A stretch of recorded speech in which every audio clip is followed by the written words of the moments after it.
podcast guest today on Gypsy Tales. Don't know what number we're up to, but it is my good friend Robbie Maddison. Yeah, mate. What's going on, McAlpine? How are you, doggy? Good, bro. Just flew into the coast. I see that. Nice weather up here, and good to be back on the Goldie. How a lot of friends up good? here. How good is the Gold Coast? Really good. Thinking about migrating this way soon. With the fam? Of course. I'd be nothing without him. How's the kids, the terrors? I know, it's sick.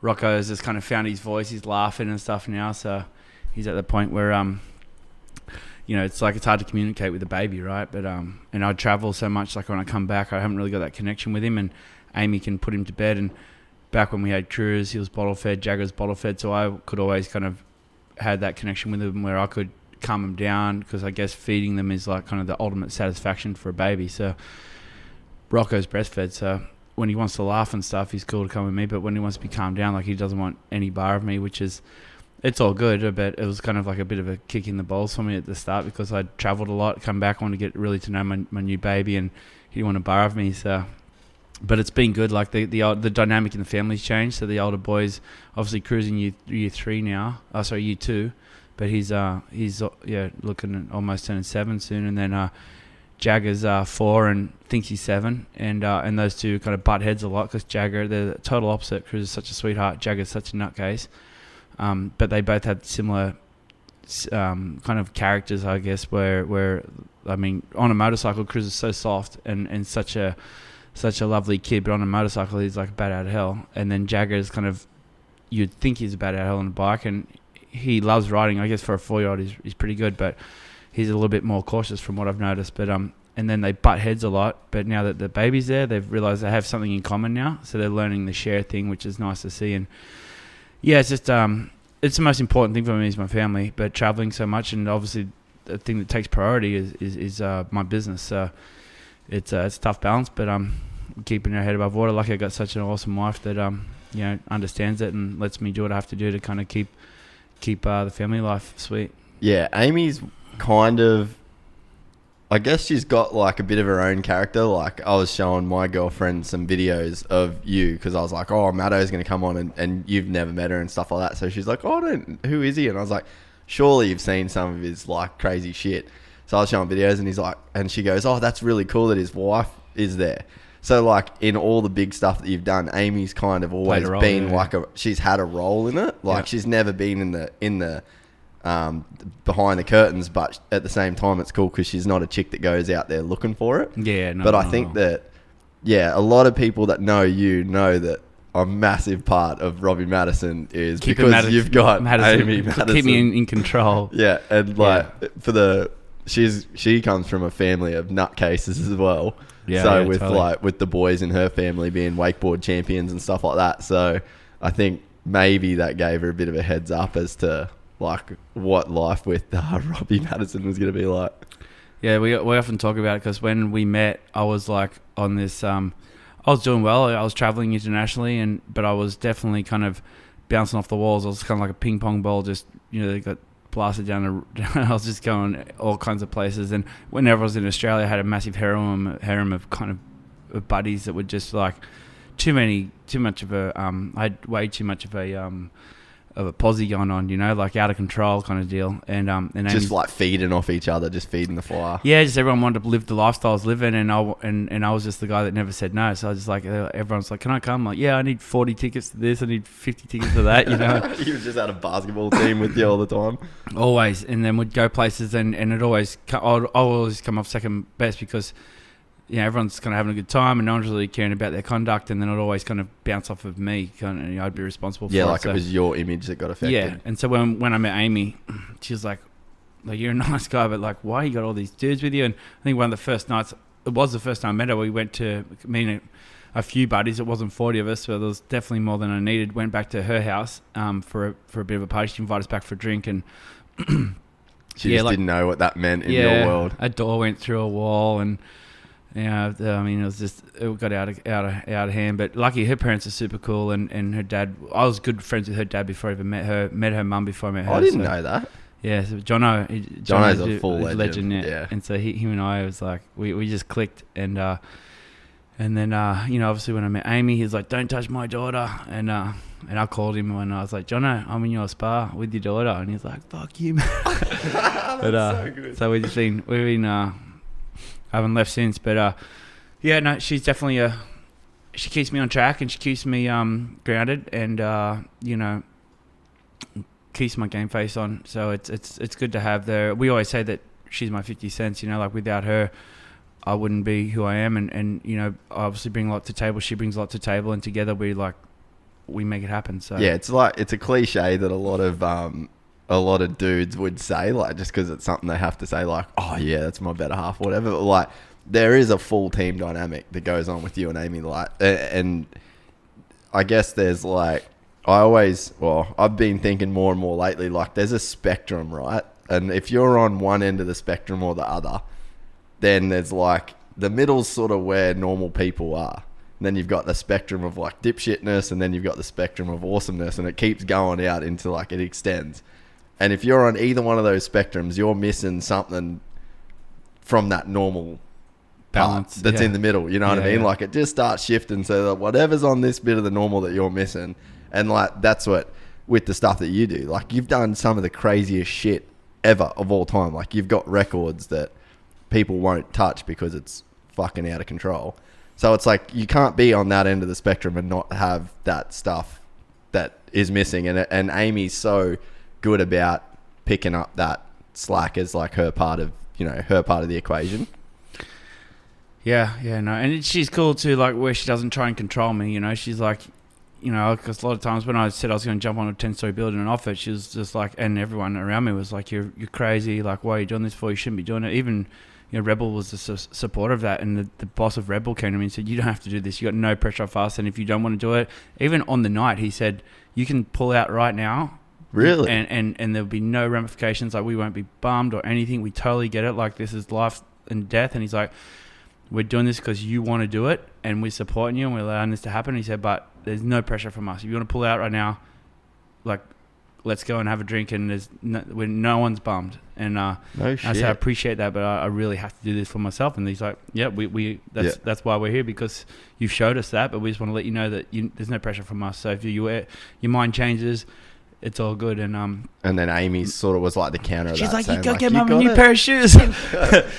No, she's totally like, she said to me, babe, you don't have to do this. Like we can go back to the south coast in Australia, and you can never ride a dirt bike again for all I care. She goes, I'll still be with you and still in your corner. And that's what's cool about Amy. She hadn't jumped on board because I'm a dirt bike guy or whatever, you know, just because she didn't jump on for the lifestyle or to be cool. I would make a bet that her life would be easier dating a regular dude at some points, you know what I mean? Like some of the shit, like, so yeah, you definitely can't be like, oh yeah, there's so many perks to this life. It's like, how many times, like, that's what Ricky said. She's like, how could you stand there and watch him do that? And I was like, well, I said part of it is when you know, I guess from the outside looking in, like a random dude tuning into SBS or NBC or whatever, like your jump was on, you'd look at it without the context of like all the stuff that you've done before leading up to that. Like someone just doesn't roll out of bed and say, I want to just jump on a 10-story building today. Yeah. So it's like,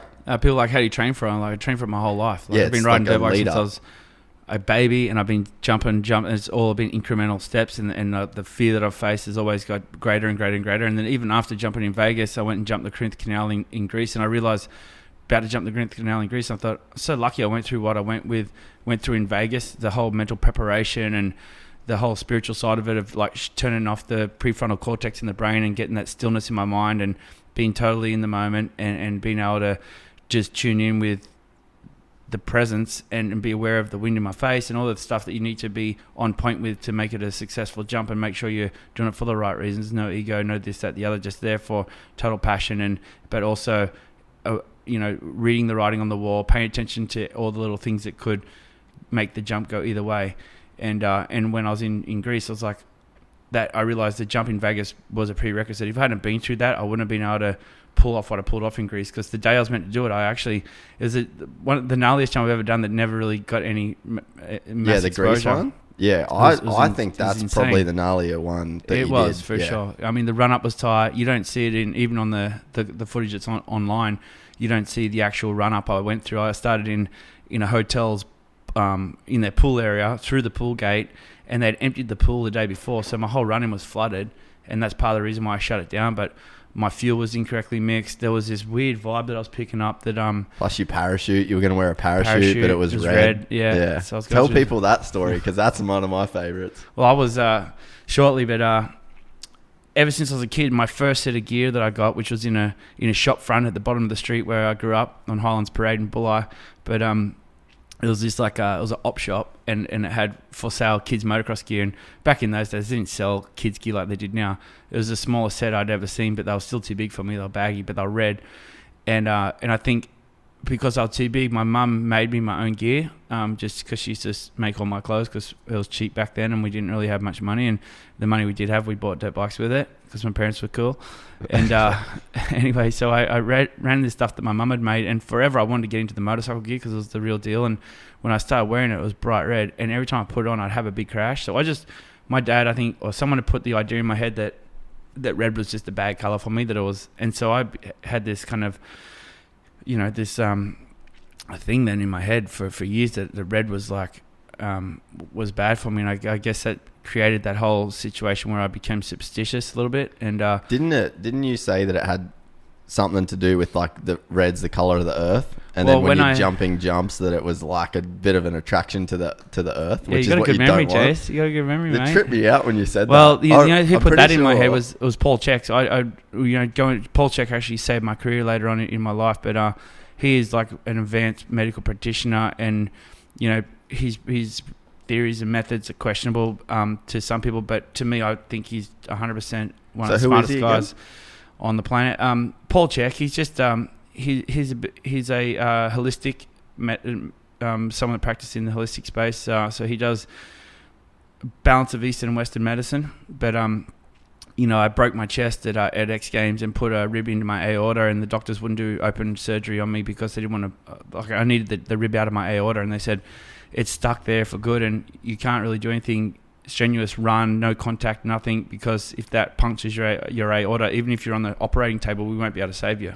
Fuck that. And so I was like, well, just kill me now, because I'm not living a lifestyle where I got to be careful, And they're like, that's just how it is. So for the next day, I was like pressuring doctors to just do the surgery on me. I needed the rib out, and they're like, we're not doing it, So I'm like, well, I'm signing out. And they're like, you got to stay here for another 2 weeks. And I'm like, I'm going right now.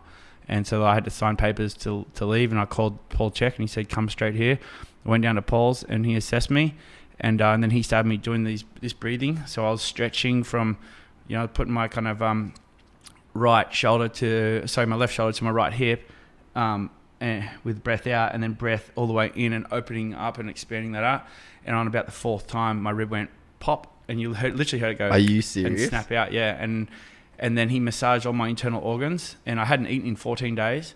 He massaged all my internal organs, and then my appetite came back. He took a twist out of my intestine, and he's so awesome at what he does. He can feel that, and so I mean, the proof's in the pudding. He that you can say whatever you want, but he is a profound person. Like, he's so freaking strong. His methods of training, which I trained under, which got me through the jump on and off the building in Las Vegas, and he's trained a lot of athletes that have had career-ending injuries, and he's brought them back from it, and he saved my career. So, but back to that story with the color of red. When I was talking to Paul about it, because he's a shaman, he practices in some ulterior medication and stuff like that. And he do like ayahuascas and stuff like that. Ayahuasca and peyote stuff, and just brain, kind of stuff, awareness, awakening people. So, bringing into the here and the now, and being aware of it.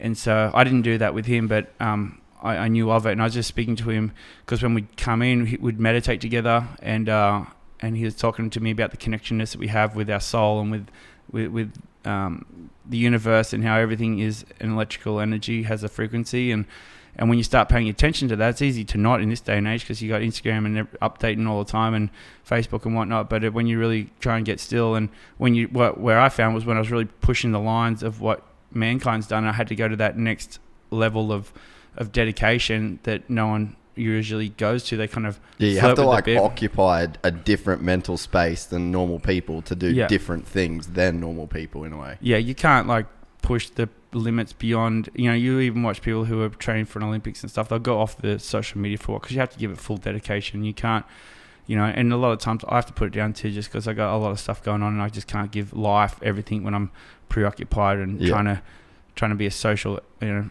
output social content and keep people entertained, and at your expense almost. It is, but anyway, so it's just been a crazy thing. But yeah, Paul told me that this color red was an earth color, and he said it makes sense, you know, because the frequency of red is kind of earthy color, and it's going to be attracted to that. So that's kind of allowed me to put like a little bit of a closure to it, and just a bit more of an understanding of colors. And I found that, you know, some people like those colors, you know, and some people we're all different, right? But I'm attracted to kind of the blues and light colors like white and stuff. So, you know, if you notice that my bike, the main thing I've maintained throughout my whole career in my color has always been like a blue, like a cyan blue. So it's something that I'll just keep maintaining. I mean, other people use it. I don't own the color, but it's true to me. So it's just when I see that color, it just kind of, you know, it's when I know that I'm kind of in sync.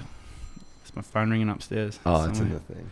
Ains is gonna get on it. Yeah, I remember that conversation. I don't remember like where it was or how it.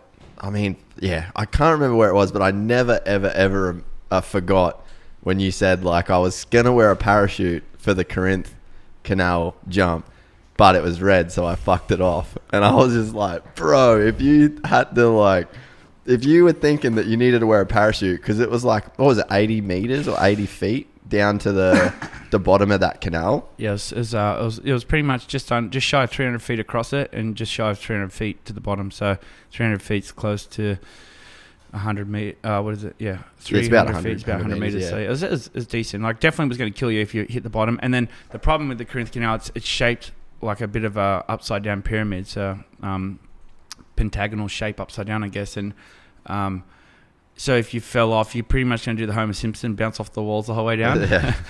And so you're going to be knocked out by the time you get to the bottom. Yeah, exactly. But the other part, the reason why I thought the parachute is I went and checked that jump out. A guy I used to be friends with, Morgan Carlson, he had the idea, or he was pushing it and kind of working for Red Bull at the time, and said, Maddo, come check this jump out.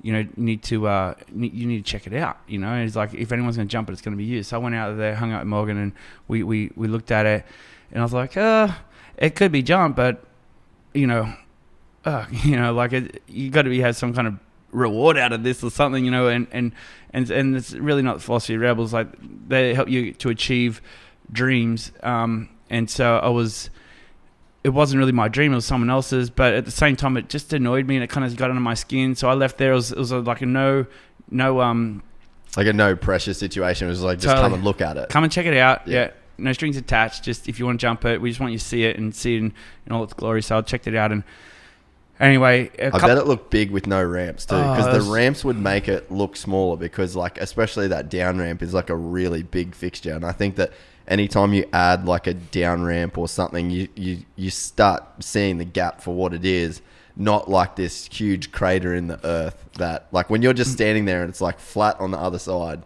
it'd look way gnarlier than I think it actually looks when it's finally built.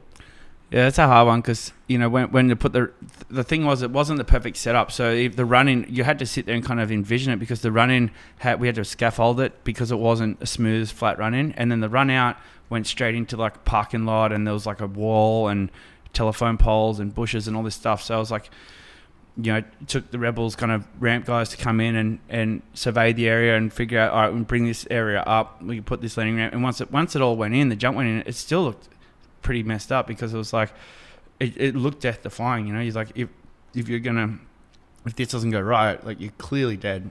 It was like the old alligator pit, and then you had 100%. To jump the sharks with laser beams just to get to the jump. Yeah, and then after you land, and if once it was all set up, when I landed the landing, I only had like about 200 feet to stop, and then it was straight into a wall, and you know, and I kind of wanted a ramp up the wall just in case I couldn't stop. But then that would just shoot me into like a parking lot with cars, you know. I was like, and they couldn't get rid of them, so I just said, oh no, I'll just stick the landing and I'll brake hard. I grew up racing bikes, and I know how to brake, control braking. And anyway, so that jump just became pretty gnarly. But yeah, 2 years went by where I just didn't commit to it. And then I was actually going when I was riding for Parts Unlimited. I was with Victor Sheldon, jet ski legend, and we were driving cross country and going from somewhere to somewhere. And so we're just having one of those boys road trips, and we're just shooting the shit. And he's like, what's a jump, Maddo, that's like really scares you? And I start talking about this jump, and he's like, why don't you just do it? I'm like, because it's fucking dangerous. Because I could fucking die. Yeah, and he's like, well, why? Why is it so dangerous? And all the rest of the shit you've done, you jumped the football field, you jumped a building, this, that, the other. I'm like, so I started explaining the gap, and I said, well, my biggest fear is that when I run in, once you get past that point when you're hauling ass and you're going so fast, if something mechanical happens between that spot and the ramp, and you're going too fast to stop, but you don't want to jump the jump, you're going in the hole.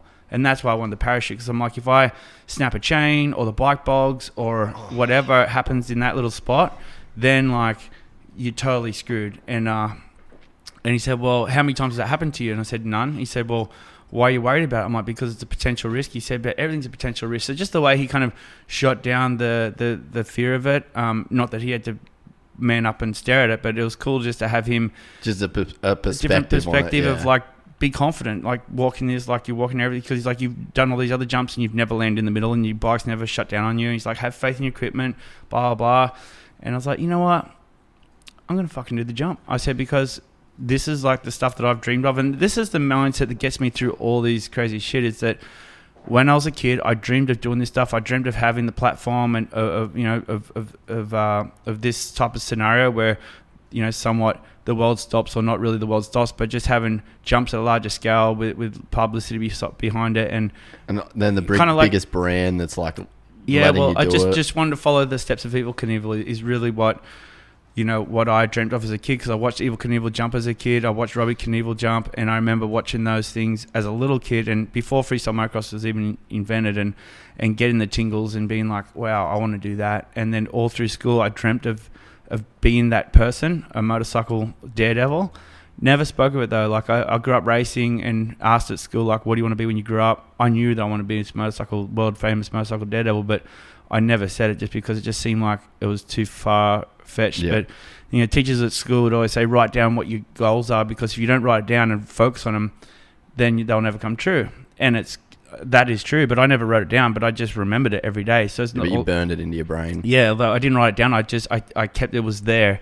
And so I guess, although I didn't write it down, I just stayed fixed on it. And so every decision I made growing up was always based around setting myself up for the best possible way of realizing this dream. And so as I got older and started taking roads that were kind of probably leading me down the wrong path, it was easier for me to kind of check myself before I wreck myself, kind of thing, and be like, well, is this like helping me get to where I really want to be in life, or is this going the opposite way? And sometimes I'd go down the wrong way, and whatever would happen, and you'd be standing for like police officers around you or whatever, or dad shaking you down, and be like, yeah, I know I need to pull myself together. So that's probably the one thing that's going to help me kind of get to this position, has just been like, I've always made that decision that I think when I'm making them, I think probably a lot of my buddies wouldn't do this right now, So when I earned my first, I think the one thing that allowed me to get in this position is when I started working, I kind of wanted to get out of the house. I'd been there too long, and so I was working all the shifts I could work as an electrician in steelworks, and I saved up a bunch of money, and I bought my first house when I was 18, and it's like, still I own that house, and it's still the smartest thing I've done, because when I was 23, I was able to borrow the equity I had in that house and fund myself to go and try this dream out. And if it didn't work out, I could always come back, sell the house, pay off the loan, and I didn't owe anyone a cent. So essentially, other than the 16 years of my parents funding me to travel around the country, it gave me the foundation to do what I did from the age of 16 through 23, doing my apprenticeship, saved my money, worked my ass off, and was able to invest in myself to be self-made and go down this road. And then, with that goal of always, having these opportunities and dreaming bigger and taking the ultimate risks, I've always been able to put closure to it and being like, this is what I wanted, this is what my dream has been. So when it comes to that hard point, when it's like, seems so dangerous and daunting, I'm always able to be like, well, this is what I wanted. And asked for this. And then I can shut it off and be like, well, this is what I asked for. So there's no point now to be a bitch and walk away. I need to find out that whether my dream that I dreamt of so passionately, whether it's meant to be or whether it's meant to kill me. And there's been times where I'm just like, I'm about to find out. I'm either going to die tonight or I'm going to walk away and I'm going to party like it's 1984. So it's been cool to have those fears and overcome them and follow these dreams, and it's all part of the matrix, it's all part of following your dream and following your path, and it's been pretty awesome. It's kind of led me down roads, like even just last week I went to Thailand with these guys, and I was even saying to my wife, because the day before I said, look, these guys want me to go to Thailand. She's like, when? I go, tomorrow. And she's like, babe, you should go. I'm like, you said there's no way I'm ever going to Thailand without you. And she's like, this is an opportunity that you got to take. So I was just like, thanks, babe. So it's like, she is really a backbone of being able to bring me the stability, the family, the stuff that's important to me, and then also in my corner to help me just say, like, go live your life, go try these things, and so it's been and so here we are. We're still doing it together. So I think we just last Valentine's Day. It's been like 13 years now. So. Really, dude, even for me, like when I was living pretty close to you guys, like Amy's just always been like, I don't know, she's just more than just like some, your mate's wife. Like she's really, even to me, I feel like family with her. You know what I mean? Like she's always really cares about you, and she always, like awesome. I don't know, she's such a cool person, and very blessed. Yeah, there's definitely, she's definitely not one of your mates' misses sort of thing. Like she's a really cool person like that. For sure. What when you were saying like, oh, I'm either gonna fucking die or I'm gonna pull it off and we're gonna party, like what even puts you in a position to like want to find out? Because like perfect example is Jeff Weatherall, eh? Yeah, Jiff. So he's a good mate, and I said, hey, dude, I want you to come on the podcast. Like the guy's a legend. I've been mates with him for years. And I was like, you got to come on the podcast. And he's like, all right, I'll come on the podcast, but you need to come skydiving with me.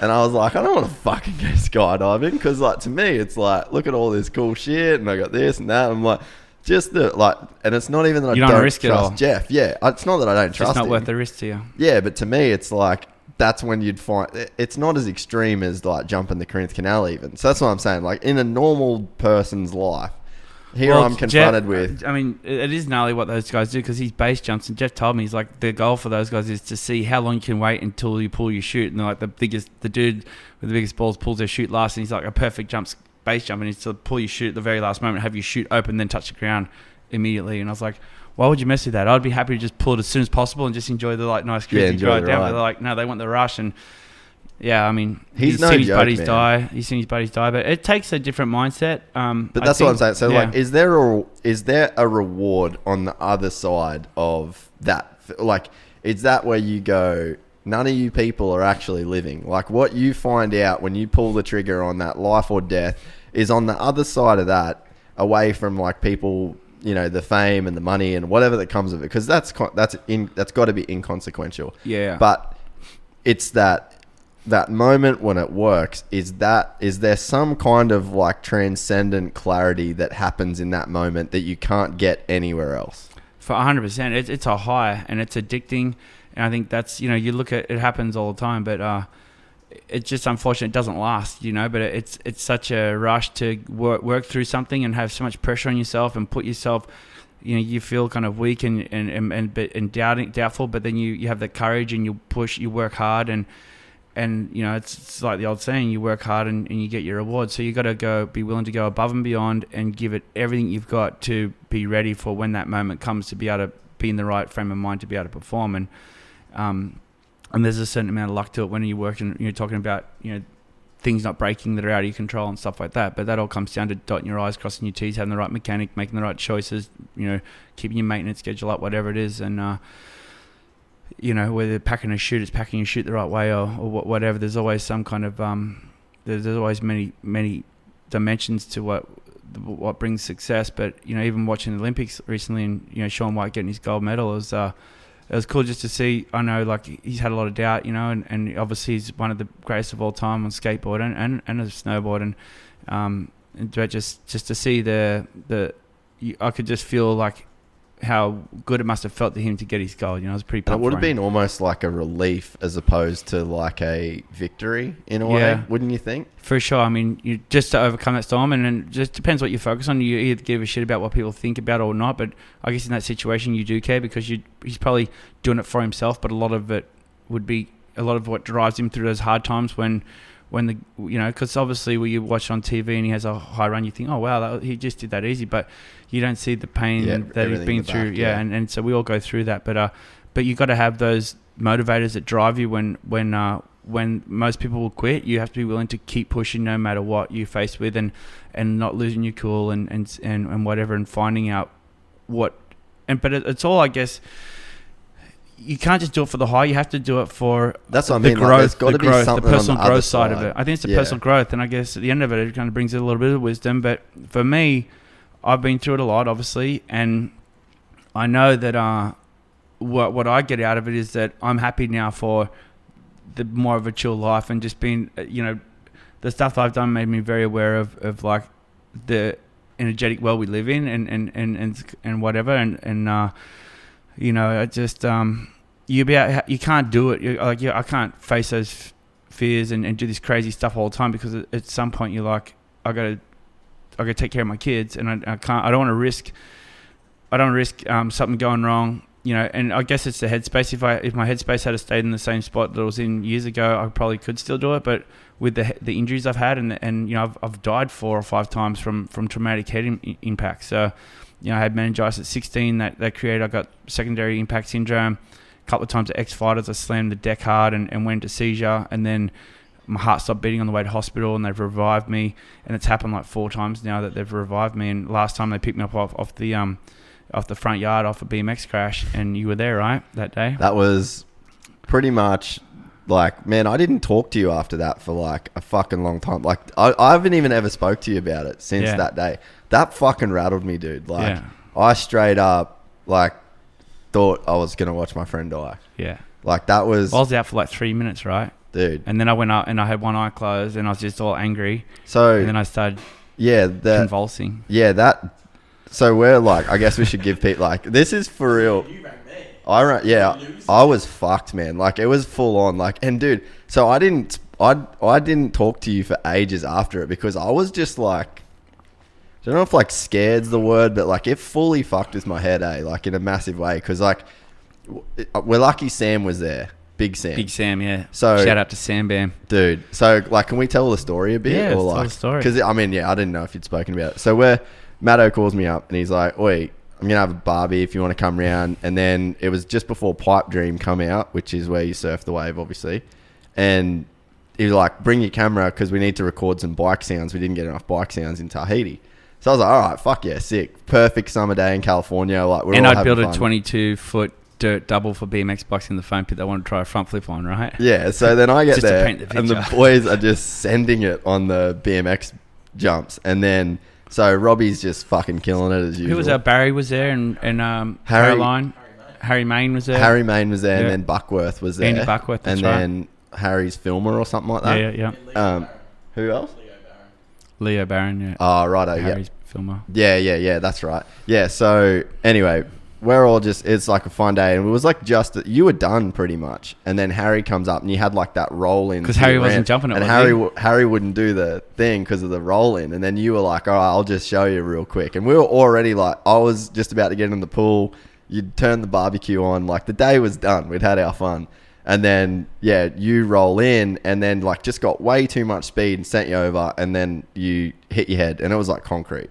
So BMX jump, like 22-foot jump. 22 foot, like it was a 12-foot step down into a 22-foot long and low. We kept going downhill and then into I think it was 28-foot, like proper dirt double into the foam pit. Yeah. But I pretty much hit the long and low way too fast, and just like the landing ramp was like there, and I just about a foot over it, just missed it, and then got to the bottom, which went over the bars. It was just like a full head first impact. And then, so I'd run down from the top of the hill, and to me, your head, like your shoulder was real weird. And I was like, fuck, he's dislocated his shoulder. But I'd like, oh, well, he's probably done it a million times. Like, we'll just pop it back in and it's all good. But then you were like, you're on the ground and I could see you're unconscious. And it was like Yeah, you were Dead. out. Yeah. So then you came back like super quick, and I was like, oh sweet, no dramas. So then we put you on the golf cart, rolled back up the hill, sat down, and then Amy thankfully was like, keep an eye on. She's pretty cautious. So then, but she was a bit upset by the whole thing, obviously. And then the kids were fucking cruising around. So then for some reason, I'm on the phone with your neurologist saying like, oh, he's hit his head pretty good. Like, what should we do? And then the guy goes, what was his name? Dr. Bray. Dr. Bray. Yeah, that's right. Dr. Rob Bray. Yeah, so then he's like, oh, get him some Gatorade, because apparently electrolytes help. Yeah. And then he said, just make sure he doesn't stand up. So I'm on the phone, and then I turn around, and as I turn around, you're standing up. And then I was like, wait, fucking sit down. And you got like super angry at me. Yeah. And I was like, nah, dude, fucking I vaguely sit remember down. that. I was like, dude, for real, fucking sit down. Like Dr. Bray just said. And then you started like shaking. And I thought you were just trying to fuck with me, like, because you're a funny bloke. And I thought you were just trying to fuck with me. So then that's when you had a seizure, and I just fucking shit. And then the power went out. So, like, the Dr. Bray goes, call the ambulance and then call me back. So then Amy called the ambulance because I didn't know your address and shit. So then, yeah, they call the ambulance, and then I call him back, and then Sam's like there with you. So we're all sort of doing the thing, and we couldn't open your gate. Oh yeah. To get so I send Andy Buckworth up the hill, and I was like, dude, go and open the gate. Comes back down, the power's off. So then I jump in the golf cart, and I like pulled the gate off the hinges so the ambulance would come in. But anyway, it was just gnarly, and like when you're on the ground, I legitimately thought that you were gonna die because I'd never seen anything like it, and I was just my problem that why I felt so bad is I was like, man, I'm not equipped, and I was sure that if I knew more about this stuff and if I knew what was happening, I could do more to like help. Yeah. So I felt fucked that I didn't know enough to help. Yeah, but I mean, like yeah, but it's not just simple CPR either. I had to be inebriated. I need a tube, and then I need to be shot with like something to stop me seizuring. But anyway, yeah, I mean, to wake up in hospital 2 days later and have them like, oh, your heart stopped beating on the way to hospital. We had to paddle you, and then I was like, again, and then they let me out. And you're saying again to that, yeah, it's like maybe lifestyle change. And then and then drove to for the release of Pipe Dream. And I remember showing up to the release, and I'm like, I already did this. Like I couldn't really remember it, and then I realized, holy shit, like my brain's been rattled because I couldn't remember. Yeah, we went to the party and all my mates, I was like, oh, what's their names? Everything was foggy, and and then I did it again. Before that, I'd done it at X Fighters in Sydney, and that's pretty much when freestyle motocross kind of slowed down for me a little bit. But it's like I'm still willing to push the envelope kind of thing, but I'm just following my passion for now. Like I have a few things that I've spoken about for a long time. Like Amy knows, I said I'm taking this risk for sure, and it's probably the gnarliest risk I've ever taken. But I'm going to do it just because it comes back to that same thing. Like when I did the drop in Vegas, I thought to myself, why am I doing this? Why am I taking this risk? Because this is what I dreamed of as a kid, and I always dreamt of a few things, and riding the bike on the waves was one of them. And that's why I can't let go of these things. It goes deep within me, and it's not about ego or whatever or trying to prove points. It's just like I have to finish what I started. It's just something that's deep within me, and I can't let go of anything until it's done. And I'm close to finish, and I want to finish this water bike thing because it's been too long, and it would have been. You've put a lot of effort into it for a really long time. Yeah, I have a clear vision of where it's going to, and I think hopefully before we see 2019, people are gonna realize what this was all about and why or where it's. I wouldn't say when I started I had this clear vision, but I knew it was headed somewhere, and I've figured out where it's heading, and now I feel like there's a means to the end of this, and then it's this last project that I want to really focus on. It's going to take a couple of years, but then after that, I'm going to hang the boots up because I'll probably be around 40 years old then, and at some point you got to stop being that crazy dude. And there's other stuff to me now. I'm getting a bit older. I'm kind of like finding different things I'm passionate about, and really what I'm super passionate about is helping people. You're always, ever since I've known you, you're right on the edge of what people are doing, and you've always been like that. I reckon, like whether it's with surgeries or like you are a dude that is very inquisitive as to the way that you can make your body better. Yeah, totally. And I'm like, and it makes sense. Got that healing magnet, right? And doctors have told me like, oh, you can't speed up the process of how long it takes for a bone to heal. It's just it heals as quick as it heals, and And I've had doctors tell me that and say, all right, you want to make a bet then? And I've won the bet with doctors who have been, and they've said, I've done this for 25 years. Like, and they actually thanked me for showing them, you know. But working with guys like Dr. G out of Costa Mesa, he kind of introduced me to the pulse electromagnetic field therapy unit, which I bought one of them, $25,000 machine. It alone speeds up your healing probably about 50%. Man, like spending the time that I have in California, even rubbing like CBD, like ointments and stuff on joints, and like it's for real, works, man. Yeah. Like I always say this to people when we talk about this kind of stuff. It's like there's no money in healthy people. Yeah, exactly. And it's a problem. It's tough to see them caught in this situation where people on the other side of the world where it's approved are having success, and they're not. It's so struggling. undeniable too. Like, if there's a really crazy video on Facebook for anyone that is watching and just hasn't ever seen the effects of like CBD or medical marijuana on epilepsy. There's a video of a kid. I might even chuck it over the top of this once we're done. Yeah. This kid is having a horrendous seizure, and he's probably 6 or 7 years old, maybe even younger. He has no control over either eye. His body's shaking. Like, that looks like hell on earth. And then his dad gets a syringe, not even with a needle, and he puts this CBD oil. It might even be actual medical marijuana, like THC in it. I don't know what it has. Yeah, but probably. I mean, from what my understanding, the CBD, it's all the CBD stuff. It's not it's not any of the THC stuff. Well, they have to have a little bit of THC to activate it, but for the main part, for the healing side of stuff, it's all CBD. Like, it's not, people aren't so. But this kid stops, man. Yeah, like it's in seconds, and he's just going and going, and both eyelids are flashing, his eyes are moving. It looks like a horror scene. That this kid, and they're saying that he was having like 40, 50, 60 seizures a day for his whole life. Mm-hmm. There's like been really cool documentaries that Vice has done where this guy, he had like a 7-year-old kid, and he'd never heard his kid say I love you. It was like an 8-year-old kid, man, and he had epilepsy so bad that his kid couldn't even talk and say I love you. And this guy was just crying because they lived in a state where it was illegal. So like they had to move their whole life to Colorado just to get their kid to stop having 60 seizures a day or break the law. Yeah. And all he wanted was his kid to say I love you. And at the end of this piece, that his kid can actually, they're outside playing on a swing, and he's like crying, man, because his kid's saying I love you. And it's like anyone that can sit there and watch that video and actually watch it and say there's something wrong with this is fucked.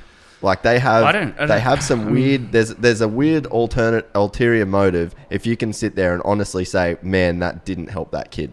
Yeah, and the sucky thing is a lot of people have opinions these days, and people that are with the way that social media is, and that everyone can get on Facebook or whatever and say whatever they want to say without any knowledge. Yeah, and and whatever. I mean, that's cool, but I just don't really buy into it. But put yourself in a situation where it's life and death, and you need to find an answer, and something that you've always been against all of a sudden saves you. I mean, I've seen people I've heard stories of like people who are police officers and put people in jail for possession of marijuana, and then the next minute they're taking marijuana and it's curing them, and it's happening all over America. They're like, so it's just unfortunate that the structure we live in, whatever, you can keep talking about this stuff forever, but it's and I don't really like to get into it, but yeah, to round it up, I mean, there's an avenue for me that I see, like people always said, what are you going to do after bikes? And I think I'm just going to help people. A lot of people think I'm this idiot that just jumps bikes and stupid, whatever, and I don't know how I come across. I have Tourette's, and I shake my head a lot, and and it fluctuates at times, and I think I definitely get judged on that a lot. People just think I'm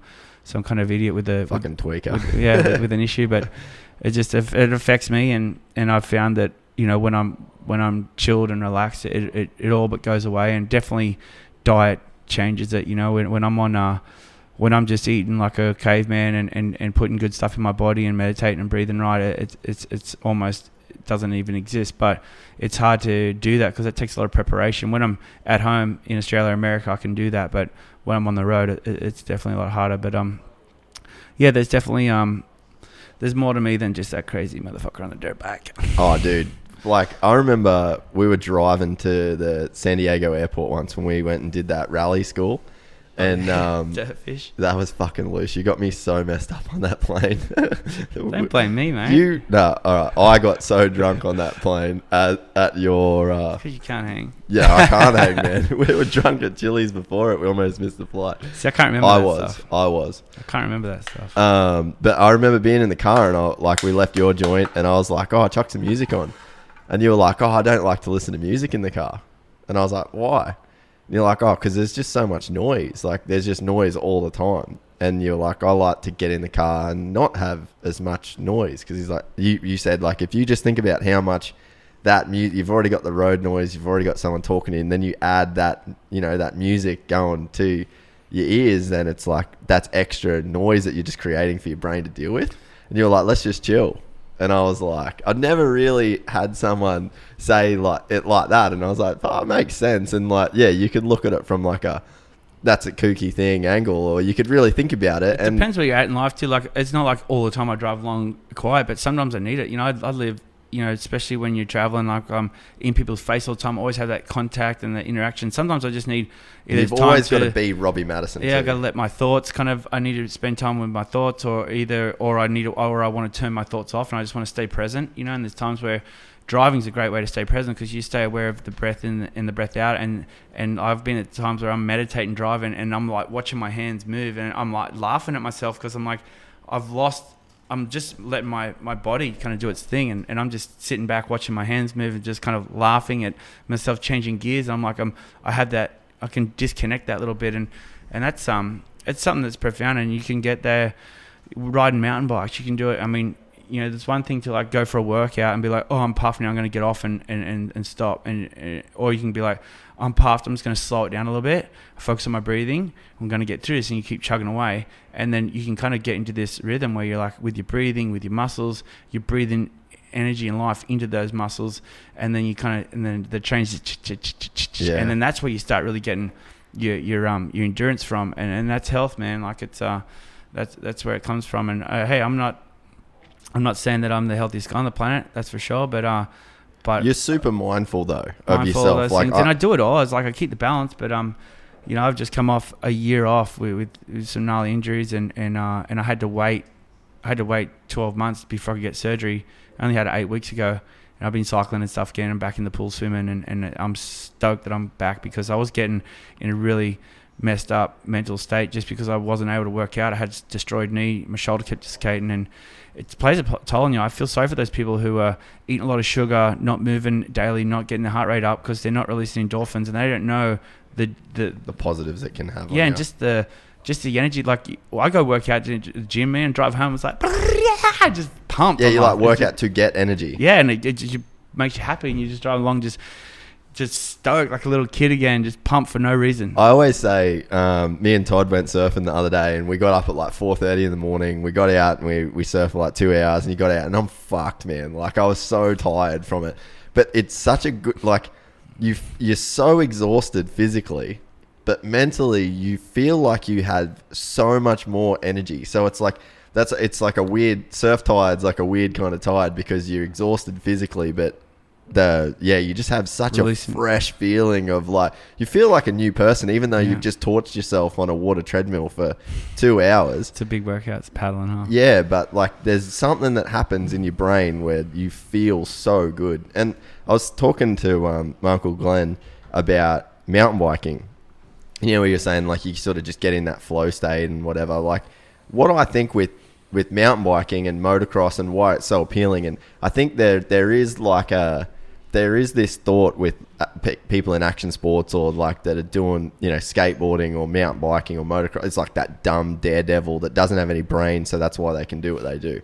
But I think it's so much deeper, especially with guys like you on your extreme end. Is like when we mountain biked this trail at Cairns Cliftons, and it's really tight. It's a lot of trees, a lot of roots. Like, you just stay focused. Yeah, you're not. Moment. Yeah, you can't be thinking about what you're going to do when you get home. No. So there's and I know what you're saying. Else. There's nothing else so when you have to keep your mind on the job. But so where you're going with this, I've realized this too. And it's meditation, right? It is. You have to stay so in the moment because there's so much shit going on. Your mind can't wander. So you're just like boom, boom, boom, and so if you get to the trailhead and you got a bunch of shit on your plate, you know, and you're like stressed out. Yep. You drop in, all of a sudden you haven't got time to even think about that. Now it's just like it's life and death, and so you're just in the zone, and then you come out the bottom. You're like, you just had like however long. Say it takes 2 minutes from the top to the bottom. But you just had 2 minutes everything. And you had 2 minutes without that, you know, the prefrontal cortex there doing its thing and just reminding you of all this shit, and you're playing that monotonous voice you got inside your head. All of a sudden that's turned off. You got a break from it, and at the bottom you're like, I feel awesome. That was just so awesome, and you got a break from that. And that's what I had to do.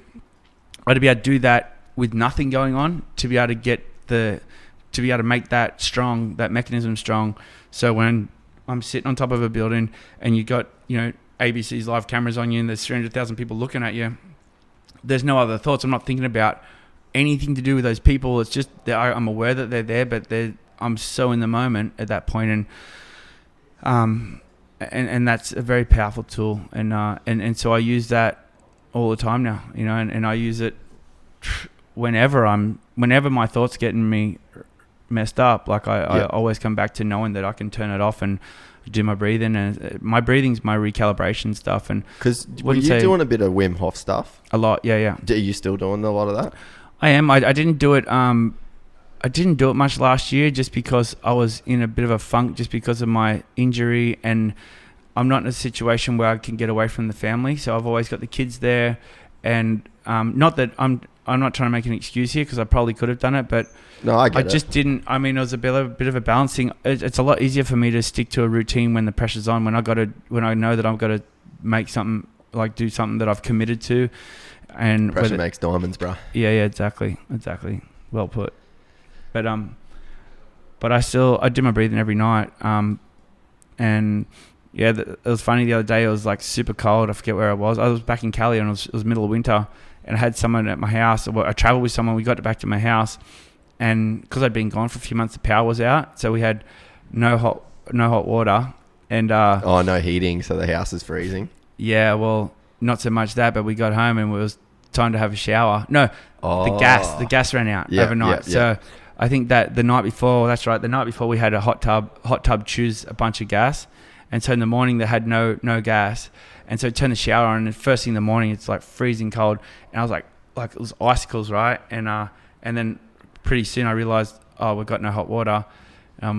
Butt naked. So I'm like, well, here goes the breathing. So I just do a little couple of primers, jump in. I just focus on my breathing, and within 20 seconds, like the cold water's not even bothering me. And so I just had this like really cool freezing cold shower, and still wash my hair and sit under it. And when you do the breathing, like, and people will know who've done the Wim Hof stuff, it just all of a sudden the cold doesn't affect you. So anyway, I have this shower, get out, dry off, and I just feel buzzed. I feel great, you know. And my buddy's like, dude, did you have a shower this morning? I'm like, yeah. And he's like, was it cold? And I was like, freezing. He's like, yeah. He's like, I just stood. I said, how'd you shower? You going under? He goes, no, I just stood there and splashed myself. And I'm like, oh, you missed out, man. I said, I just stood under it and had it. He's like, you're a nutcase. And I'm like, I'm just hacking. I'm ready for it. But what I realized that day, that's the first time I'd really had a freezing cold shower. And at 3 o'clock in the afternoon, I still felt just charged up. So there's there is a power in it. Oh, man. When you start doing the ice baths and stuff, it's really amazing. And a lot of footballers would tell you, like, and people who do the cold baths, it's amazing. We had Felicity Parmentier on the podcast last week or week before, and there's actually a place in Burleigh that does it, P3. I actually want to go check it out because she was in here just fully raving about how good it is. Because they have, like, cold magnesium and hot magnesium as well. I've seen that place. Someone else I know that uses that. One of the freestyle riders from up... doesn't Pat Bowden go there or somewhere? I'm not sure. I know Todd goes there as well, but I haven't done any of it, so I want to do it. The only... Have you actually met Wim Hof and done it with him, or have you just done like courses and stuff? I just signed up to his course online, and... That's pretty cool. And I spoke to him. He's because I think I missed out. He did something at Red Bull. Yeah, right? I missed out. I didn't get to go to. I was injured. Because I wondered if you were there, like, I wish if I you were a part of that. They're like, you're gonna like this one. You got to come, and I couldn't make it. I was so bummed, and then I found out Wim was there. I was like, oh well, that's just how it goes. But I'm sure you'll get a chance at some point. I'll find him. I'm going to the Netherlands later this year to do something cool in Amsterdam. So I'm gonna definitely catch up with him because he's up in Amsterdam. So I'm gonna go do the Rebel Knockout, which I'm excited for. So I'm gonna do 2 beach races this year. Oh, sick! And I did the Western Beach Race last year. Western Beach Race is a 3-hour race. Is that in the UK? UK, yeah. It's friggin' gnarly. So the tide comes in, the beach gets ripped to shreds. They have like excavators building this track and just making it daunting, and it's about a 10-minute lap. But when the tide comes in, all the ruts fill up with water, because the water table comes up. And so it just turns into a shit show, whether it's raining or not. It's a hard race. I did it a year, probably the best weather that's ever had. It didn't rain. It wasn't cold, but it's at it's in Western Del Mar, Western Supermare. It's called Western Supermare, and it's a crazy race. But what I learned last year, this breathing stuff came back, right? So I'm out on the track, and Johnny Walker, who's a motorcycle legend, he's kind of giving me shit saying, Maddo, you're gonna, because they said to me, all right, Robbie, like, we got you out here to just kind of be the face of this, whatever. And like they didn't expect you to have a full crack at it kind of thing. Yeah, and they're like, no pressure. You don't have to finish the race. And he's like, oh, what? You're gonna start it, not finish it? He's like, oh, and so he's giving me, and I'm like, dude, I've carrying this injury. I've got a knee surgery. He's like, oh, wow. And I was like, righto, see how it is. So I'm like, you know what? I'm gonna do it. And so speaking to my buddy on the phone. And Melo's saying, Maddo, just don't stop. Just keep chugging away. Just don't stop. I'm like, yeah, you're right. And so I got Melo's voice going around in my head, like, just go, like, tortoise in the hair, right? Yeah. And so I get out there and I pull a whole shot, 800 riders. Kidding? Yeah. Oh. I mean, we were first, but you got to, like, you start and then you got to race through this thing and you get this area where you all get lined up behind this fence and there's 800 people packed into this, like, caged area, and then they open up a bunch of doors and you all get to race out. But I was lucky, I got to the front of that, pulled a holy, get around the first corner. I'm in second at this point. Johnny's like blasted me with sand, and then down the straight, my bike wasn't geared for it, so now it's like a kilometre sprint from one end of the beach to the other. And you're just going do I'm wide open within 300 feet. I'm just all pinned, and so I'm like da. Are you like doing the click in. up, like trying to find more gears? And I just didn't want to blast my motor. So I'm just holding it pinned for a minute, then backing off, pull the clutch in, and pinned. And people just going, rah, past me. And probably 200 people past me going down the straight. And so then get back into the tight stuff, and I just start picking them all off and going through people. And I definitely wasn't moving the fastest there, but I stayed consistent and end up, they said, just do a lap would be awesome. And after lap 3, the guys are kind of waved me in. I'm just like, no, and I kept going, and then they waved me in, because I told him before, my mechanic, I told him, hey, I'm gonna just tell me when I got to pull in for fuel. So we had like a bit of a strategy of when to pull in. So I went up pulling in for fuel, and they're going, you're killing it, man, you're killing it. And they're putting fuel in. I got new goggles, back out there, and I think I finished 48th out of 800, which is awesome. I was pumped, but I found it in myself because I was getting arm pump, and and then I was like, woosah, and so just started focusing on my breathing, and then just kind of took a minute to a couple of slow corners, just got breathing back, and then just got in a rhythm, and then it was easy. I could have kept going, I think. So I'm excited now that I'm healthy. I'm going to train for it this year, and when is it? It's later on in the year. It's in November, but I'm going to go. Dude, I might come do it. You should, dude. I've been back trying to ride. I've been getting psyched on doing like dumb shit. Yeah, I mean, it's just all it life, is right? Just, it's just take an opportunity. Yeah, and it's just a battle of attrition. Like the last 2 years, I've been doing the Transmoto 6-hour races. Yeah, and just because it's just a fun. Which, I'm not doing that again. You're not doing that again. Cost me $30,000 last time. Yeah, I remember that. Fuck, you got jacked. There's someone out there. I hope you watch this and come forward and tell me who you were. But this dude, he was right in front of me, and we're 7 hours into this race. You can tell it's a bit of a 12-hour. We're 7 hours into this 12-hour race. Yeah, you were doing the 12-hour. Yeah, and so I come around and I'm in this rut, and the rut went like 3 corners. The track was messed up, and right when I get to the end of the rut, this dude's like come from clearly riding, sucking, and just jumps into the hot lane, and I'm just like, get out of the way, dude, I'm coming through. So I'm like, like right through him, but as I came out, I got traction off his front wheel, pulled a wheelie. When I put it down, I hit a tree root, because it's like a full it's just natural course. Bush, yeah. Hit this tree root, I crash, I turn around, he's down on the ground, and I get up and I'm like, sorry dude, you dropped into the rut like 75% way through. He's like, no, you're cool. I'm like, all right, no worries. I turn my back, and as I'm picking my bike up, he must have seen Maddison on my shoulders, a Red Bull helmet, whatever, and I'm lifting my bike up, and from behind he just runs me over. I feel my leg just explode. He hit me so hard, I went down in agony because I felt my knee snap, and And then I remember looking up and just getting roosted in the face, and I thought, that motherfucker's just ridden off, hasn't stopped. And I'm like, just seeing red. I'm like, I'm going to kill this dude. So I jump up on my bike, and I go to take off, and I went to take, he hit me so hard it bent my chain guide. So when I took off, it derailed my chain.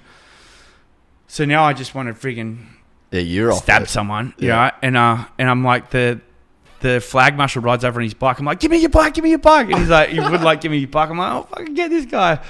And he's like, you gotta get your bike off the track. So I'm like, all right, calm down. And I'm like, you got any tools? And so I undid my chain, and I'm like, do you know how to push someone with your foot? And he's like, no. So I'm like, oh, you get on your bike. So I get on his bike and push him on my bike back to the car. And I get back to the car, and I'm like, I got my sore leg push on my exhaust pipe, pushing him back. And then I get back down. I'm like, dude, I've snapped a ACL ligament for sure. And Amy had said to me, this is good old Lane's, like, where she's always right.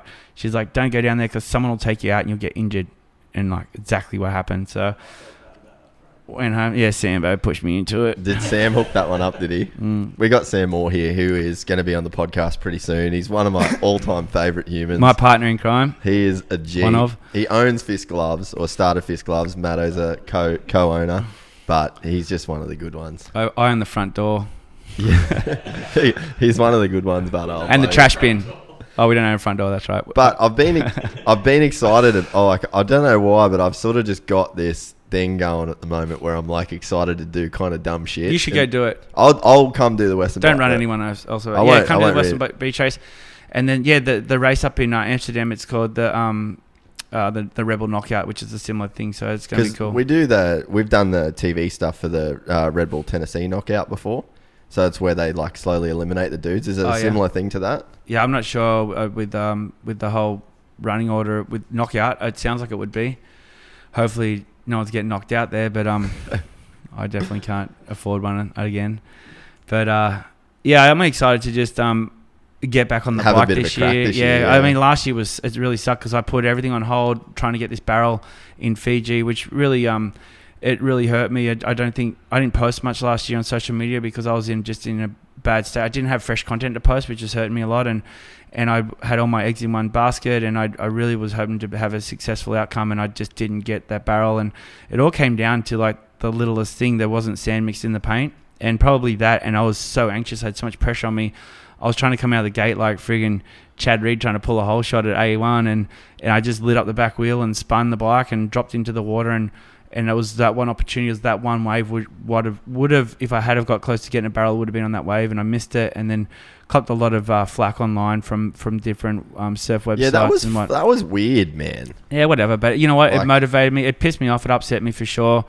Went into a bit of a depression. Luckily, I don't own a gun because I probably would have pulled the friggin' trigger. But luckily, a guy, Matthias Ringström, and this is how crazy. And I talked before about having this place, for everyone to come and get rejuvenated. But Matthias rings me up and he's like, hey, I know that you're struggling with some mental issues. And I'm like, yeah. And he's like, I want you to come down and do this trial thing with me. And I'm like, dude, I haven't got time to just scratch myself right now because I'm like, I just was in a funk that I was like really unproductive, but felt the pressure of the world on me, and fired my management, and all kinds of stuff happened, and I was just in a dark place, and I was struggling trying to keep my head above water. And anyway, I was like, you know what? Maybe I should just go and drop everything and fuck the pressure and just go and try and help myself right now. And I went down and I did this. It's called amino acid plus NAD IV therapy, and changed me. 5 days, man. I went from wanting to kill myself to like back to happy on Maddo. It was crazy. So they and it was for head injuries, and a lot of people down there doing it for drug rehabilitation. But I've had a lot of head injuries, and that's what I was gonna fucking me up. I was gonna ask you that. Like, it's sort of taboo in a way, like, because I get worried, man. Like, so we did a thing with Travis, and he's hit his head a bunch too, right? Yeah. Like he'd maybe have the world record for concussions if you really wanted to look into it. Probably. He's been knocked out a lot. And even like Dave Miro, and like that's like the part of my motivation behind this place is helping all these friends I know. Like, I know so many BMX guys and skate guys and so many people that have chronic head injuries that are right in the firing line to go down this road and go through what Dave went through. And I've had the depression. Luckily, I have a good wife around me and people who are intimate enough and I'm honest enough to say, hey, I'm struggling. Yeah. And people are like, fuck, you need help. And then Matthias really kind of helped me. And now I have access to Dr. Harmiston in San Diego and the health, the Center of Health and Wellbeing. And I want to bring this stuff down to Australia. I want to help people because, you know, I think I can help. We have a massive ice epidemic down here, and people around the world are struggling. You know, the people are addicted to opiates and sugar, and you know, people are in a lot of debt, and you know, and it's we're sort of set up to fail in a lot of ways. Yeah, I mean, look at these shit going on around the world, man. It's a crazy place. I just want to try and do something positive. But well, that's I think that people would get worried about, like, say, the Dave Mirra thing, right? Yeah. And you're seeing it in football, and it's like, it's sort of taboo to talk about, but for you to openly sit here and say, like, yeah, I was depressed, and yeah, I had this, and I was struggling with that, like, that's fucking big, man. Like, I think just even you talking about it, because, like, we did a shoot with Travis, and he was doing a water crossing, and I fucking took my shoes off, man, just in case he hit the water and knocked himself out. Like, hitting the water. You're a good man, but I think it was because of what happened with you. Like, me scaring you. I was legitimately worried that, like, because that's always been a thing with me, is like, I'm supposed to film you guys doing crazy shit, but like, am I going to be the one that fucks somebody up, and or you know can't what I help mean, him in the time when I can't help them? Yeah. So, you know, That's for noble. me, I'm there. Like, I legit took my shoes off in case I had to jump in and get him out of the water. But then when the Dave Mirra thing happened, I think that was really close to home for all of us, because we all have friends that have had those big concussions. So I think, like, you could put your head in the sand about it, but I think for you to just, like, sit here and say, like, I didn't even know if you wanted to talk about that day. Yeah. You know what I mean? Because it is I'm an open like book, dude. I'm like, there was a time when I used to be scared of talking about stuff, and I can understand that a lot of people would be, but obviously there was a time at school where I'd never thought I'd be able to public speak and stuff like that, but I got no problems now. Like, I'm a transparent book, and I'll just say it how it is, and you know, whatever. To a certain point, it's going to help people, man. That's like, all. My only concern. I just want to help people. I want to help myself first, right? Yeah. And I'm on the road, and I know the path now, which is great. But I wouldn't say I'm cured. But we all have stresses on us, you know, and no matter how glorious it looks from the outside, even the people who I might think are in the best place may not be. I mean, like, look at Robin Williams, you know, like, he was like the happiest guy. Everyone used him to laugh, and the poor guy was struggling with demons. And so people like that in that situation, I want a facility that they can come to, and we can reset their receptors. And that's what the amino acid and NAD plus amino acid plus NAD IV therapy, that's what it does. It resets the receptors in the brain. So, you know, if you've got a chemical imbalance and you know, you're feeling the slide, I want to be able to have somewhere where people can hit up there and be like, hey, Maddo, I need some help. I need to come to your place, like, fix me. And I like to think that I have a very understanding. Well, you've got so much first-hand experience with the express route for people. And I think that it's sort of like what I was saying before, even when we were talking about, like, Amy being there as, like, a logistical part of, like, actually helping. Like, when you're on that extreme end of the spectrum, like, I think there's just, life is about balance, right? And 100%. if you're a person, like, I've got a friend, and he could be fucking anything he wants to be. Like, this dude has so much talent, but he's got so many demons. Yeah, and I mean, I can relate to that in a way. We all have those guys. And it's sad, right? Because, you know, you're worthy of so much more. You've got the potential, but then for as much potential you have the head for was light, right or whatever. Yeah, but for as much potential you have in your life for light, you have for darkness. So if you've got this potential to be this crazy, flamboyant, boisterous, massive, huge personality, like Travis is another good example. You cannot have more fun around a human than Travis Pastrana. But the guy's had night terrors his whole life. So there's this give and take that comes with being, if you're just so exceptional, and if you just have this so far to the right, then you've got it equal to the left. And I think that people really don't want to acknowledge, and even don't want to acknowledge, like, the dark places their own mind goes. They want to shut that out as, like, something where it's not like, oh no, that's not real, or you kind of put it under lock and key. It's like, no, you have to know all of yourself. You have to know your potential for greatness, and also your potential for darkness. Yeah, you got to know your weak points. And, you know, at the end of the day, there's no hidden secret, but you are your thoughts, right? So whatever you focus on, you become. And I feel like I'm proof of that. You know, I could have focused on whatever else and probably been locked up now, but it's you definitely become your thoughts. So if you focus on that voice in your head that's talking negative to yourself, and you're just allowing that to always speak negative and you're speaking negative to yourself all day, well, guess what? You're probably going to stay pretty negative, and you're going to get into a place where you're going to feel pretty dark and lonely, and probably think poor me, and make excuses of why things couldn't have been different. But or you can be like, I'm going to shut this voice up. It's all a decision you make. You're like, I want to smile today. Yeah, I agree with that. And even I've had friends come to me that I'm like, what's going on, man? Like, I can tell you're upset, and I've had buddies cry on my shoulder, and I've taken them under my wing, and I've done stuff all I can for them, and I've seen them be so depressed, and I'm like, all right, it's awkward to have that, especially as guys, we're 30-year-old males. It's hard to there's a picture that gets painted of masculinity. Yeah, and people are afraid to. You don't want to let that down. Yeah, but at the end of the day, I mean, we're at a time and place where we have to be open about. Like, there's stuff going on, with suicide prevention. My buddy Sam from up the coast, he does this thing called Save a Mate, which I think's awesome, and he rides his pit bike from Brisbane to Melbourne to raise awareness for suicide prevention, and it's I'll get it out in a minute. Specifically for males, because of the masculinity thing, they don't want to talk about it, and especially out here in the Aussie culture, everyone's big and burly and got beards. I was just looking. I was just looking yesterday, man, at statistics for suicide, and there's the ratio of men to women. Like, it's overwhelmingly white men that commit suicide. Overwhelmingly, to where that's a really issue. Like, I think a real issue. I think anytime a graph gets slanted that heavy with one, white male, and then it's like everything else is just so small in comparison, like, there's an issue. And I think that, like, I've even had like problems in my relationship where I'm like thinking to myself, like, man, I can't show that I'm having an issue with this, and I can't show that I'm vulnerable. And I went through a stage with my girlfriend now where I was like sabotaging our relationship because I didn't want to admit to her that I was having problems with myself, or like just general problems. And it's like, that's all because I was trying to be this masculine, like not letting her down, That's why I grew a beard. now, no matter what. Now I've got no problems. Yeah. No, but no you know one what can I mean? see through that beard. But it's like that was a thing that I was doing, and I didn't even know I was doing it. Yeah. No, it's just a cultural thing. And I don't know. I wouldn't. I'm sure some psychologists can tell us like a little bit more, shed light on why we do that and why we behave that way.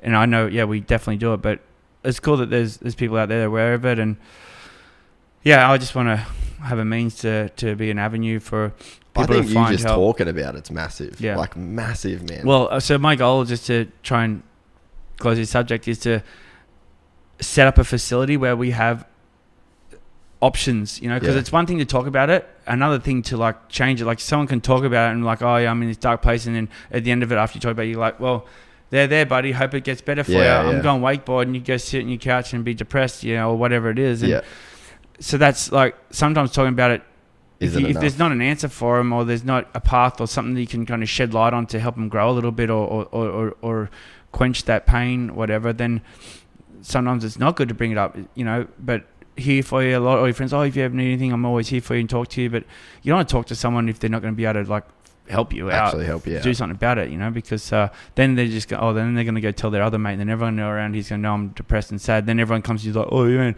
fucking Jase, you're good, mate. You're all good. And then you're like, fuck, it's worse now. Yeah.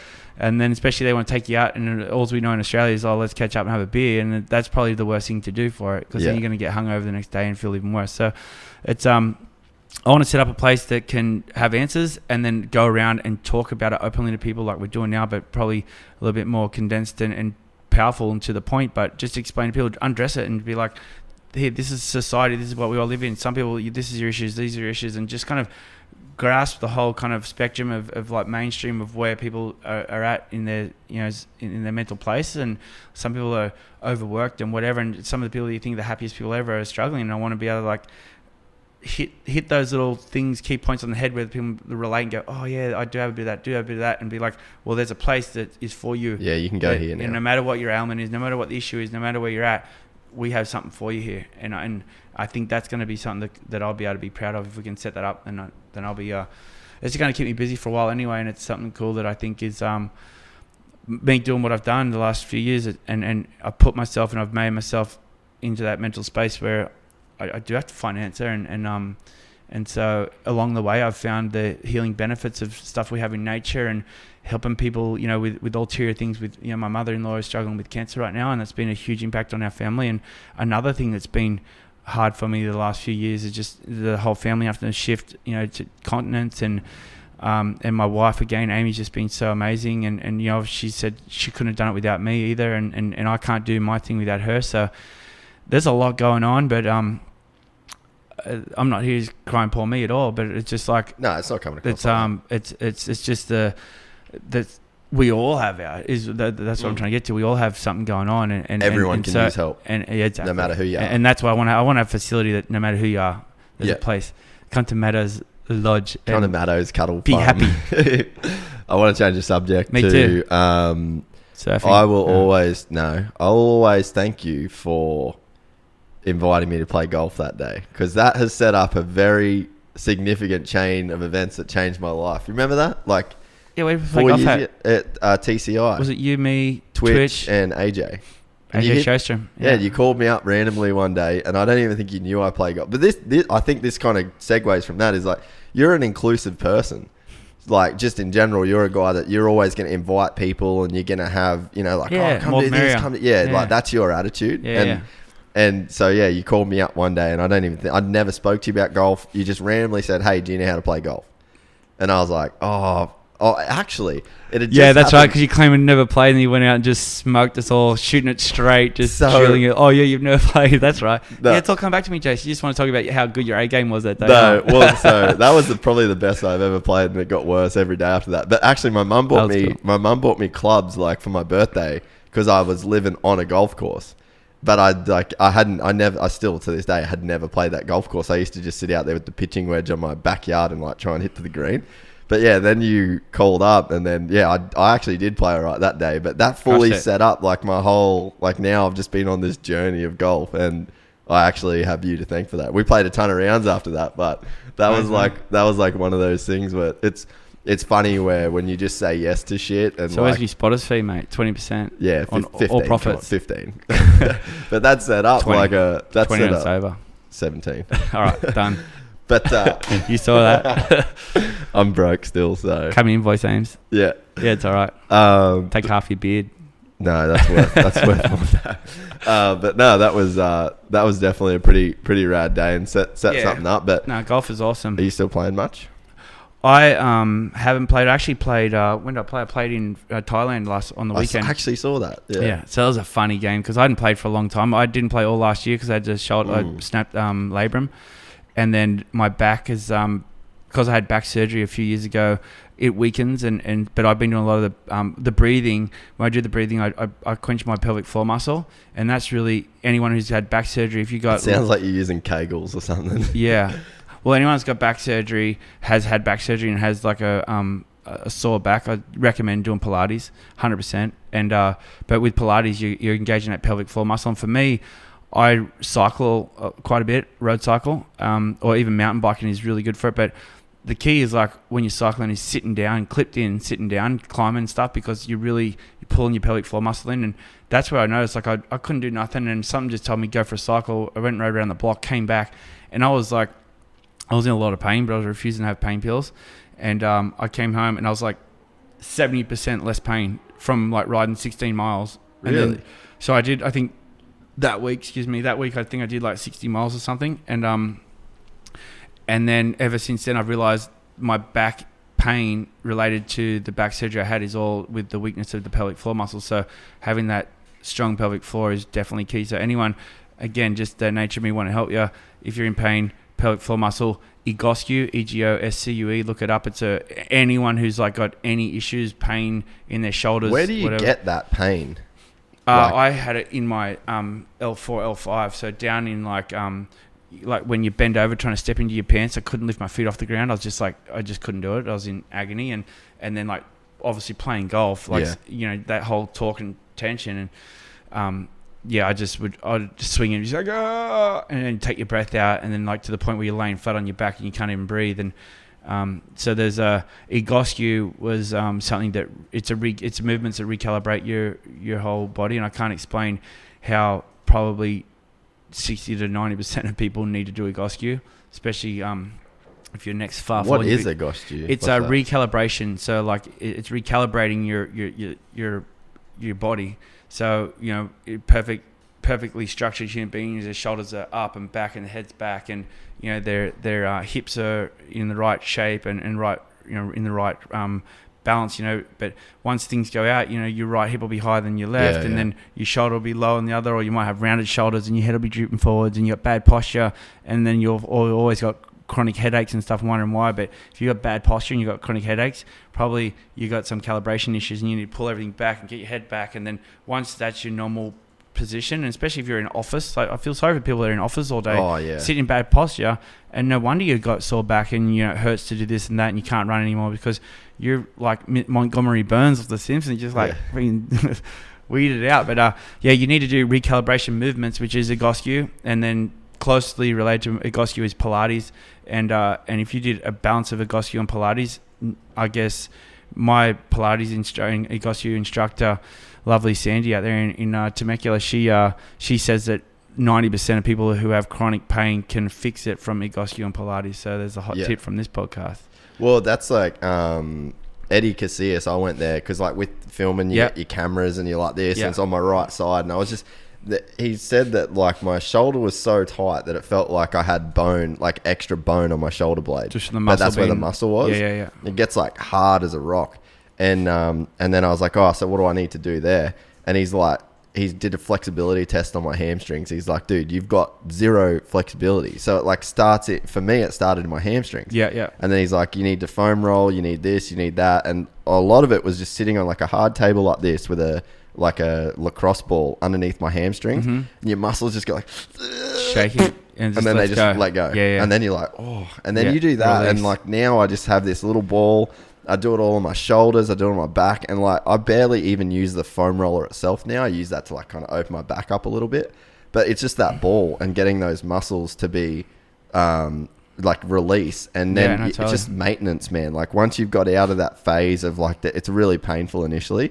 But you get like, I find it easier to sit up straight. I find like I don't get as sore, and a lot of people ignore their hips too. Like when you're sitting down like this, key. Yeah, your hips are at a 90 degree. Like we're not supposed to do that. Yeah. So like at a desk, you need to hyperextend the other way. Exactly. So a lot of like hip mobility stuff where you're like opening up, man. Like I have days where I just go, dude, your hips are like completely fucked. Like you've got to just really open it up. Yeah. Hey Ainsley, can you chuck us a charger for a lappy? Yeah, on that point too, I spent a lot of my career really injured. Like I'd have a time where I couldn't do.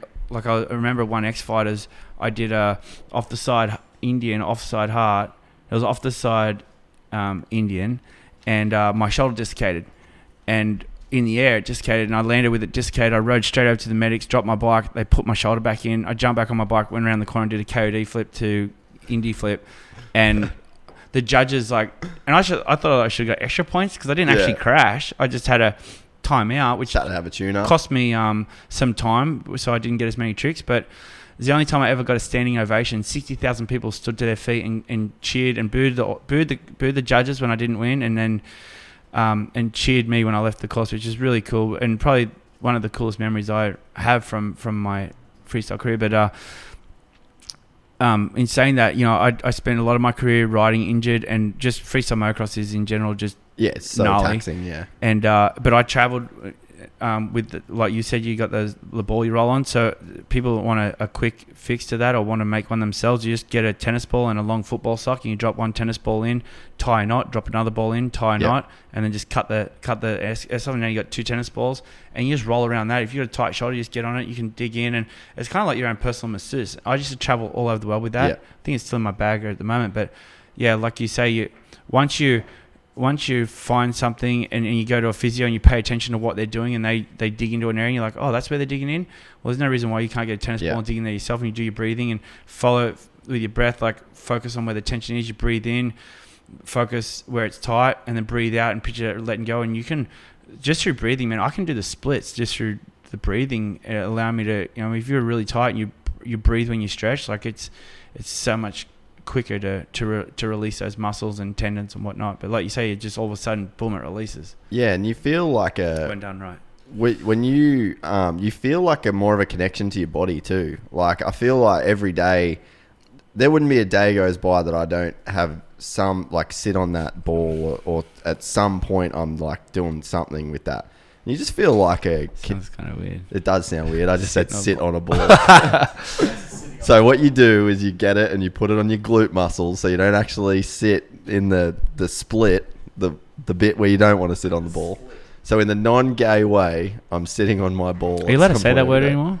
I don't think. I mean, you've sworn a lot on this podcast. It's mine though. It's yours. Yeah, you can so just say just- whatever you fucking want to say. You got a beard. Yeah, faggot. We were just talking about that today because we were talking about like the Corey Parker podcast. Yep. Ainsley's like, oh, we should send it to the NRL. I was like, oh, I just kind of said fuck a few times though, but it's the internet. You call yourself the Beeping Podcast. Yeah, the beeping podcast. Edit it, put a beep on it all the time. The thing is, like, I don't know, it is a debate worth having in a way because I'm probably cutting down some maybe revenue streams or advertising because people aren't gonna. But I'd say definitely. But if me and you have this conversation, Hey, are we gonna say fuck? you are a lot more than me. I'm media trained, so I know No, how but to, if I'm talking away from media. If we have a conversation, come on, Robbie. depends how influenced I am by your profanity. I say bullshit to that because you're more Australian than me, mate. I remember when I was a kid, I used to do grommet surfing. People think I'm just a kook that rides a motorbike on the waves. You're a pretty good surfer. I love surfing. I grew up surfing, and I had dreams of being a professional surfer until I've told Mick this, but I was out at my local beach, and it was one beach that Jones's used to pick up the groundswell. There'd be no waves on the whole eastern seaboard, and Jones's beach would have like a 1 foot wave, and we're out there, me and Robbo and a few of the boys, and sitting out the back, and this blonde guy runs down the beach with the board, and we're like, who's this?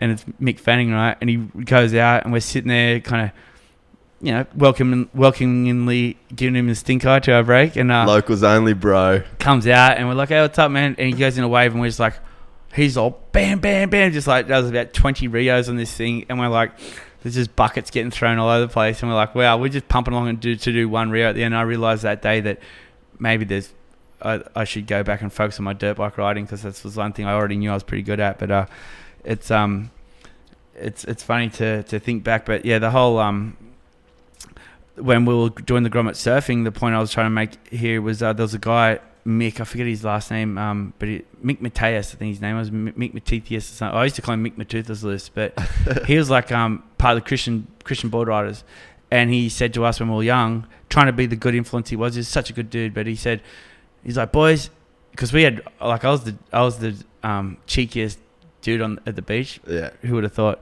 And I had a bit of a mouth on me, and he said, people only swear who think they're cool. And so he's like, they do it to try and come across cool and be tough or whatever. And so that's just, I mean, it's just stuck with me. So yeah, a couple of beers and around the right crew, I can drop a few F-bombs. But at the end of the day, my goal for the last 10 years, believe it or not, is try to be a good example. And I think you're a pretty good example. I try my hardest. So I do. Are you trying to say here that if I would swear a lot more, that I actually, if I walk away from a conversation and say, oh man, I swore a lot, then I was like, that's not really me. It's not really what I'm about. Call, so fair call. You can catch me out probably later in the evening, and when the ales are flowing, I may get a little loose around that, but it's probably the boys rubbing off on me more than me trying to be a cool guy. But I think that they're just in Australia, like it's a culture. You know that, yeah. I've been out of the country for so long, and I noticed I'll come back to Australia, and it's the C word is used a lot here, and I remember. And even like the N word gets used a lot here, and we don't have that. And I'm like, you can't say that, like that's, to me, it's kind of takes you back. Yeah, I'm like, well, that's scary. You can't say that. It's not acceptable. But then in America, the C word's not acceptable over there, but they say it a lot here, like too much. So because I travel a lot, I've become to this point where I just try not to swear because it's just not. There's always someone you're upsetting, and end of the day, it's like it's good to be good. So yeah, you're right. It is hard to. I think that there is like a culture around it, and if you don't step out of that culture and it's accepted in your circle or group you're in, well, then you don't understand why it could be bad, or you think it's acceptable because you don't get out of the people who don't find it acceptable. But with me, 1 minute I'm with, surfing with the dudes at the beach, and the next minute I'm on the river, and then next minute I'm at the at a board meeting. Yeah, and so it's I've found that I have to be a little bit more on it. Yeah. I find that it's weird because in America, people almost encourage you to swear. Because how many Americans go like, oh, it just sounds so cool when you swear, or like so much cooler. Like people, yeah, they thrive on it. They do. So it's like you kind of get egged on when you're there, and then when you're here, like when I first left school, I worked in a brick factory. Yeah. And then I worked on job sites. Yeah. So it's like same as me, mate. I did apprenticeship in the steelworks, and it was like the tougher you were, the more swear words you get into one sentence. Yeah, and that whole footy culture as well. So it is more of a. I think there's probably it's an Aussie culture for sure. There's probably like just less religion here too. So I think that religion's where it's like how many. But what frustrates me, I don't know if this frustrates you. Before we go to religion, I'm about to cut off pretty soon because I got to go to unit and see those units over there. Boys, you got to get out of here. No, soon, very soon. I'm starving too. I wasn't going down the religion thing. What I was going to say. I wasn't trying to dance away from it either because. But that'll be for podcast Maddo number 2. Maddo 2. No, but when I've got the resort, when I got the self-help resort going on, and then we just don't cater for religion. We welcome all religions there. How about that one? It's just one love over there. So you should, mate. Yeah. So everyone should. But I was more going to say the people that say like, oh, F this, and you're like, well, you sort of said it, and you wanted to say it, that you didn't say it. So it's like, what's better? Like just saying like the first letter, or like, oh man, I was so effing angry. I'm like, isn't that the same thing? Yeah, I know where you're going with this. If you're angry, then own it and be angry. And if you want to swear, fucking swear. I'll own it right there. But just to drop it all the time as a patter for a conversation, like just say Yeah, that's what I think a lot of the time. Like if I'm swearing, it's because it's like a break in your sentence. Yeah. And I went down to the beach, stuff was pumping, then we got a fucking singer, then fuck. It's a patter for a conversation. That's a good point. That's where I'll say that's if you're doing. That's what I'm talking about. Yeah, if you're doing that, then that's an issue. But if you're like this fucking, then there's rage behind it. I think there's a time and a place for everything. Yeah, true. Leave it at that. All right. Well, Maddo, what do you got going on? Let's finish on some. Let's finish on some new, stuff. mate. I am about to go and get on snow bikes, and that stuff looks sick. It's really cool. So shout out Scotty James, well done at the Olympics, brother. I'm going to do an edit with Scotty James. I'm really excited about. We may have a legendary surfer that I've spoken about earlier in this podcast joining us. So I hope he joins us. Blondie from the Goldie, but you can't guess it. But anyway, hopefully Mick can join us. But anyway, we're going to do something cool in the snow, which I'm really excited about, and do some snow bike stuff. So I'm going to go back to the States here in the next week or so and just go to the snow and rip around and see what I can and can't do on these things. Working with Jacko Strong on something pretty cool, and I'm going to be riding my dirt bike a lot more now that my body's getting better. So excited to hook up with my boys back in Cali, Twitch, and Tyler Berriman is new Red Bull athlete. Guy. So I can't wait to get I seen Tyler and Twitch just in edit with Axel and like two monster dudes and one Red Bull guy. So we're about to balance that out and so I'm excited to do some cool stuff with those guys. Him, he announces the Red Bull deal and then goes to New Zealand and just sends it. And it was like, I'm stoked for him to have a platform now because that's what Red Bull is. Red Bull's a platform where they're like, all right, you're one of our boys. What do you want to do? Yeah, exactly. And he hasn't had that before, man. Everything he's done right now to this date has been his determination, him grinding out, him getting any platform that he can and performing. And now he's got Red Bull, and I think we're in for some pretty exciting stuff with old TP. I agree. He's I can't wait to just get back with him and have him come ride with me at the compound and be able to be there as a big brother figure, if you will, like just to help. I know he's got a lot of people in his corner, but I think Tyler. Well, I know, and we all know Tyler's an amazing rider, and he has the best ability and a great attitude. So, I can't wait to just spend some time with him now. He's part of the family and be able to. Not that I don't do it for everyone else. Like it's always an open door, but logistically now it's easy to be and stuff. Yeah, we can do some cool stuff, and it's just it's time to get back there, have some fun. I'm back on the bike, so I'm going to be it's just been hard because obviously the support, being here for my wife, like while she's dealing with her mum, her mum's doing great, is great news, and Helen is such a legend and such a fighter. She looks amazing, and I'm so stoked with how she's bounced back. But we came back and she was really looking sick, and now she looks better than she looked before she got diagnosed with cancer. So it's amazing what the mind can do, and what the positivity of family around you, and then also people are willing to flip over every stone and try everything that there is. And she's bounced back incredibly, and obviously chemotherapy's helped her out a lot too. But Coriolis mushroom has been really cool for her, building her immune system. And then also a lot of vitamin C, so, and a great diet, ketogenic diet too. So but it's back to on the bike for me. I'm up here to figure out what I'm doing with my moto gear. I kind of been doing the madness, which has been with Sam, and just trying to figure out that, because I just don't want to ride for anyone for free, and we have created, through starting the madness, we have really awesome cuts of gear, and our fit is amazing, and the fabrics that Sam has access to through his relationships with people he's met through Fist is like, our gear feels like you're in pajamas. It's freaking awesome. It's so good, and it's hardy, it's strong, colors don't fade. It's really cool. So we're just trying to figure that out, but the guys that are at Unit have had our back for a long time. They've been helping us out with Fist, and so we kind of just, that's what this trip is about, to go and lock them in their store and make them give us what we want. No, just joking. But maybe vice versa. But no, just come up here and gel with those guys. They're good friends of ours. So Kamal and Elias, the Mad Dog's in town. I'm coming over, boys. They know that already. So. The Mayor of Goldie. The Mares. The Mares of Goldie. Well, thanks for coming, dude. This is sick. Awesome. This wasn't on my radar to do. I just didn't know that you'd be around, and then when you're around, you're a bloody legend. You come through and did it. So man of the word. It's what's important, right? Nah, you're a bloody legend. We go way back. We do, mate. Let's golf again soon, and very soon. Let me get on the bike and ride some sessions with Tyler and the boys, and get on the snow bikes, and I'd like to think that halfway through this year I'd do this cool project with Scotty James, and we've got something cool to talk about now that I'm back on the bike. But I've been off the bike obviously for this last year, and it's led me down a different path, but I've still maintained to be productive, and it's just taken me down different roads. So hopefully it's one of positivity, and we helps people out, and just keep on keeping on. Sick. Well, smile. I'm gonna do that beach race with you. Let's make it happen. I'm in. Western Beach Race? I'm in for it. Like, for real, I want to do it. Sweet. Let's make it happen. We'll line it up. Sweet. And what bike are you going to ride first? CR250, son. Are you really? Yeah. Dude, me and Dad built Maddie has a old 2010 Honda 450, and he grenaded it pre-run and think. So it sat in the shed for like 4 years. And then me and Dad went and bought a 1998 CR250 two-stroke off Gumtree.